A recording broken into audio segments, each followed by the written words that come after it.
গত ৩ মাসের মধ্যে আমার ২ জন খুব কাছের বান্ধবীর ডিভোর্স হয়েছে।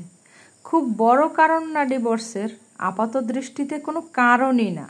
প্রথম জনের প্রেমের বিয়ে, ২ বছরের বিবাহিত জীবনে স্বামীর সঙ্গে একই বিছানায় ঘুমানোর সুযোগ পেয়েছে সর্বসাকুল্যে ৭ দিন। বিয়ের শুরুতে লং ডিস্টেন্স ছিল, ছুটি পেলেই ছেলে মাকে দেখতে যেত, প্রতি ছুটিতেই।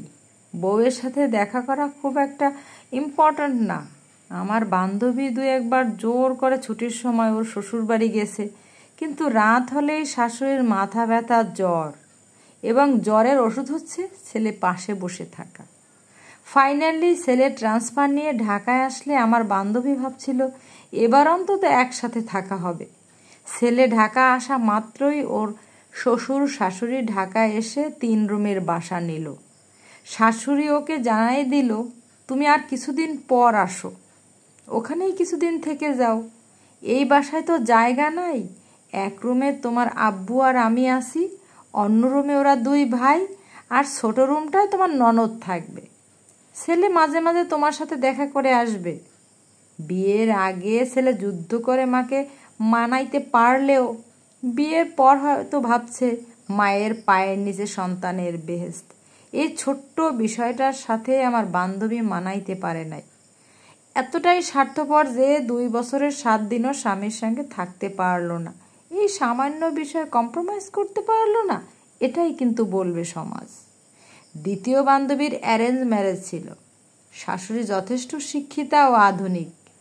আমার বান্ধবীকে আদরও করত, মুখে তুলে খাওয়া পর্যন্ত দিত, কিন্তু তার বোধহয় ধারণা বউয়ের রান্না খেলে তার ছেলে মারা যাবে, বউ খাবারে বিষ দেবে।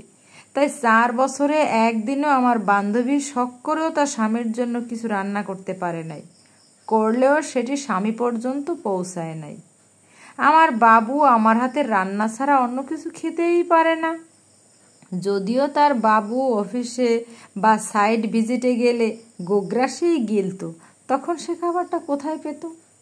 এর মধ্যে একবার সে কনসিভ করে, কিন্তু শাশুড়ির বাবুর কি বাবা হওয়ার বয়স হয়েছে নাকি? তাছাড়া তার ভাই বোন এখনও পড়াশোনা করে, এখনই বাচ্চা নিলে ভাই বোনের দায়িত্ব কিভাবে পালন করবে?